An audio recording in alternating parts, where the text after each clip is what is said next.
बिस्मिल्लाहिर्रहमानिर्रहीम। अस्सलाम वालेकुम वरहमतुल्लाहि वबरकातुहू। Welcome to my YouTube channel food Mela. उम्मीद है आप सब खैरियत से होंगे। अल्लाह ताला आपके और हमारे हम सबके खानों में, रिस्क में, रोज़ी में और सेहत में बरकत दे। आमीन सुम्मा आमीन। चलें अब हम अपनी वीडियो का आगाज़ करते हैं। इससे पहले अगर आपने हमारा चैनल सब्सक्राइब नहीं किया है तो सब्सक्राइब करें, लाइक करें, ज़्यादा से ज़्यादा शेयर करें ताकि हम ऐसी ही अच्छी और मज़ेदार रेसिपीज़ आपके लिए क्रिएट करते रहें। जज़ाकल्लाह। तो चलें व्यूवर्स, हम अपनी वीडियो का आगाज़ करते हैं। यहाँ हमारे पास हाफ़ केजी मटन है। इसमें हम ऐड कर देंगे, हमारे पास 3 टेबल स्पून योगर्ट है। अच्छे से हमने फेंट ली थी, इसमें ऐड कर देंगे अच्छी तरीके से साफ़ करके। अब यहाँ हमारे पास लहसुन, अदरक और हरी मिर्चों का पेस्ट है 1 टेबल स्पून के करीब। और यहाँ हमारे पास 1.5 टेबल स्पून लेमन जूस है। अब हम इसमें ये भी ऐड कर देते हैं। और यहाँ हमारे पास शान का अचारी मसाला है, ये हम इसमें हाफ़ से थोड़ा ज़्यादा ऐड कर देंगे, थोड़ा सा बचा लेंगे क्योंकि हम हरी मिर्चों में भी फिल करेंगे इसे। ये देखें, क्वार्टर इस तरीके से आपने थोड़ा सा बचा लेना है और बाकी आपने सारा ऐड कर देना है। अब हम स्पून की हेल्प से इसको अच्छे से मिक्स करेंगे और ये बहुत ही अच्छा मैरिनेट हो जाएगा। अब इसको हम लोग थोड़ी देर के लिए रेफ्रिजरेटर में रखेंगे जब तक हम अपनी हरी मिर्चें भर लें। अच्छा जी व्यूवर्स, एक बात आप अच्छे से याद रखिएगा, ये हाफ़ केजी मीट है। अगर आप 1 केजी लें तो उस हिसाब से चीज़ें लें।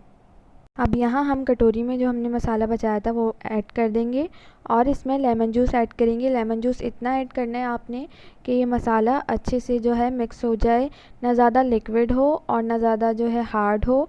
आपने नॉर्मल इसकी कंसिस्टेंसी रखनी है, तो इस हिसाब से देखें हम अच्छे से इसको अच्छे से मिक्स करेंगे। और ये देखें इस तरीके से आपने कर लेना है इसको। ये देखें इस तरीके से इतना गाढ़ा आपने इसको रखना है ताकि आप अच्छे से अपनी हरी मिर्चों में फिल कर सकें। अब ये देखें यहाँ हमारे पास 5 से 6 हरी मिर्चें हैं, इसको हम इस तरीके से कट लगाएंगे। ये देखें, एक हरी मिर्च मैं आपको लगा के दिखा रही हूँ। इस तरीके से आराम आराम से एहतियात से कीजिएगा, आप लोगों का हाथ भी कट सकता है। ये देखें इस तरीके से हमने कट लगा लिया है। अब हम इसको खोलेंगे और अंदर के जितने भी बीज हैं हरी मिर्चों के, इसे रिमूव करेंगे आराम आराम से। देखें इस तरीके से आपने रिमूव करने हैं और जब ये अच्छे से रिमूव हो जाएंगे तो फिर हम इसमें मसाला ऐड करेंगे। ये देखें इस तरीके से हाथों की मदद से आपने सारे बीज हरी मिर्चों के निकाल लेने हैं। अगर आप ग्लव्स पहन के इसको फिल करेंगे तो ज़्यादा अच्छा है, और वैसे अगर ग्लव्स नहीं है तो आप ऐसे भी कर सकते हैं, लेकिन ऐसे करने के बाद हाथों को अच्छे से वॉश कर लीजिएगा ताकि आपकी स्किन में कोई रिएक्शन ना हो। तो ये देखें ये अच्छे से साफ़ हो चुकी है। अब हम इसमें मसाला ऐड करते हैं। बिस्मिल्लाहिर्रहमानिर्रहीम। ये देखिए हमने मसाला ऐड कर दिया है। मसाले को ऐड करने के बाद अब हम इसको अच्छे से इस तरीके से फैलाएंगे, स्प्रेड करेंगे हरी मिर्चों में। ये देखें आप देख सकते हैं थोड़ा थोड़ा मसाला हम ऐड करेंगे और इस तरीके से फिंगर की मदद से इसको स्प्रेड करेंगे पूरी हरी मिर्चों में, हेड टू टेल तक। इस तरीके से आपने इसको फिल करना है और सारी हरी मिर्चें आपने इस तरीके से रेडी कर लेनी है। ये देखें अच्छे से मिक्स करके, और आपने इसको थोड़ा सा प्रेस करना है ताकि मसाला जो है एंड तक इजीली स्प्रेड हो जाए। ये देखें अब इस तरीके से हम अपनी सारी हरी मिर्चें रेडी कर लेते हैं। ये देखें हमने सारी हरी मिर्चें इस तरीके से रेडी कर ली हैं। हमारे पास यहाँ 6 हरी मिर्चें रेडी हुई हैं। हमारा थोड़ा मसाला और बच गया था तो हमने एक हरी मिर्च में वो भी फिल कर दिया है। तो अब यहाँ हम अपनी प्यारी सी कढ़ाई में 1/4 कप ऑयल लेंगे। ऑयल गर्म हो चुका है तो अब हम इसमें प्याज ऐड करेंगे। बिल्कुल बारीक कटिंग हुई हुई प्याज है ये देखें आप देख सकते हैं। अब इसको अच्छे से हम लोग फ्राई करेंगे, गोल्डन फ्राई होने तक का वेट करेंगे। ये देखें व्यूवर्स हमारी प्याज अच्छे से गोल्डन फ्राई हो चुकी है। अब हम इसमें ऐड करेंगे हमारा लहसुन, अदरक और हरी मिर्चों का पेस्ट 1 टेबल स्पून हमने मैरिनेशन में ऐड किया है और 1 टेबल स्पून हम यहाँ ऐड करेंगे। अब इसको अच्छे से मिक्स करेंगे। यहाँ हमारे पास थोड़ा सा ज़ीरा है, हम 1 टीस्पून के बराबर ज़ीरा ऐड कर देंगे और इसको भी अच्छे से फ्राई करेंगे। फ्राई करने के बाद अब हम इसमें हमारा मैरिनेट किया हुआ मटन इसमें ऐड करेंगे थोड़ा थोड़ा करके। देखें बिस्मिल्लाहिर्रहमानिर्रहीम, अच्छे से आपने इसको ऐड कर देना है। और व्यूवर्स एक बात आपने लाजमी याद रखनी है, वज़ू बनाकर खाना बनाना है। इससे क्या होगा, आपके खानों में बरकत आएगी, लज्जत आएगी, जायका आएगा। अब हम इसको अच्छे से मिक्स करेंगे और अच्छे से कुक करेंगे, फ्राई करेंगे जब तक कि हमने इसको फ्राई करना है, जब तक कि इसका कलर चेंज नहीं हो जाता। तो ये देखें व्यूवर्स, गोश्त का कलर अच्छे से चेंज हो चुका है, गोश्त कुक हो चुका है अच्छी तरीके से। ये देखें, आप देख सकते हैं, ये देखें कलर बिल्कुल चेंज हो गया है। तो अब हम इसमें ऐड करेंगे टोमेटो प्यूरी। इसमें मैंने 1 कप वाटर ऐड किया है और 2 नॉर्मल साइज़ के टमाटर हैं जिसे हमने अच्छे से ब्लेंड कर लिया है जूसर ब्लेंडर में।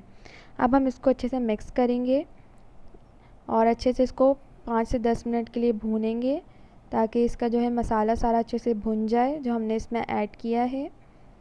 और अच्छे से भूनने के बाद अब हम इसको कवर करेंगे 15 मिनट्स के लिए।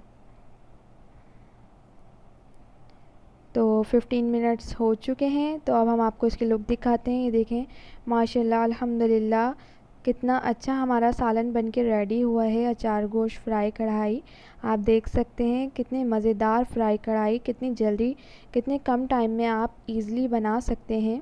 ये देखें व्यूवर्स, हमारी कढ़ाई फ्राई में से ऑयल अच्छी तरीके से ऊपर आ चुका है, इसका मतलब है मसाला अच्छे से भुन चुका है। अब हम इसमें थोड़ा सा वाटर ऐड करके इसको 30 टू 40 मिनट्स के लिए रखेंगे कवर करके, क्योंकि आपको पता है मटन टाइम लेता है। देखें अच्छे से 30 टू 40 मिनट्स हो चुके हैं और आप देख सकते हैं हमारी कढ़ाई फ्राई अचार गोश्त की शक्ल कितनी ज़बरदस्त लग रही है। आप लोग भी इसको ज़रूर ट्राई करें हमारी रेसिपी को। और चलें अब हम चेक करते हैं गोश्त गल गया है या नहीं। ये देखें, आप देख सकते हैं गोश्त अच्छी तरीके से गल चुका है। मटन का गोश्त गलने में काफ़ी टाइम लेता है, तो इसने तकरीबन 40 मिनट्स लिए हैं। ये थी हमारी फ्राई कढ़ाई की फ़ाइनल लुक। आप देख सकते हैं बहुत ही मज़े की हमारी फ्राई कढ़ाई अचार गोश्त रेसिपी बनके रेडी हो चुकी है। अब हम इसमें हमारी अचारी मसाले वाली हरी मिर्चें 1 बाय 1 ऐड करेंगे, इसको अच्छे से रखेंगे। और ये देखें हमने कितने अच्छे से रख दिया है, सारी हरी मिर्चों को हम रख देंगे। और रख देने के बाद अब हम इसमें बारीक कटा हुआ अदरक इस तरीके से ऐड करेंगे। ये देखें, आपने इसको गार्निशिंग के तौर पे यूज़ करना है। बिल्कुल बारीक कोशिश कीजिएगा, बारीक कटिंग करें। और यहाँ हमारे पास हरा धनिया है बारीक कटा हुआ। अब हम इसे भी इसके ऊपर स्प्रेड कर देंगे और इसे कवर कर देंगे। तो ये देखें व्यूवर्स, ये थी हमारी डिश की फ़ाइनल लुक। फ्राई कढ़ाई अचार गोश्त बनके रेडी है, वो भी बहुत ही कम टाइम में और बहुत ही ईज़ी आप इसको घर में बना सकते हैं। अब आपके लिए कोई परेशानी वाली बात नहीं है कि हम कैसे बनाएं, आप बहुत ही आसानी से इसे बना सकते हैं घर में हमारी रेसिपी से। यह हमारी न्यू क्रिएट की हुई रेसिपी है, उम्मीद है आपको पसंद आई होगी। लाइक करें, सब्सक्राइब करें, शेयर करें। तो फिर आपसे मिलते हैं अपनी अगली वीडियो में। जब तक के लिए अपना बहुत सारा ख्याल रखिएगा, हमें अपनी दुआओं में याद रखिएगा। अल्लाह हाफिज़।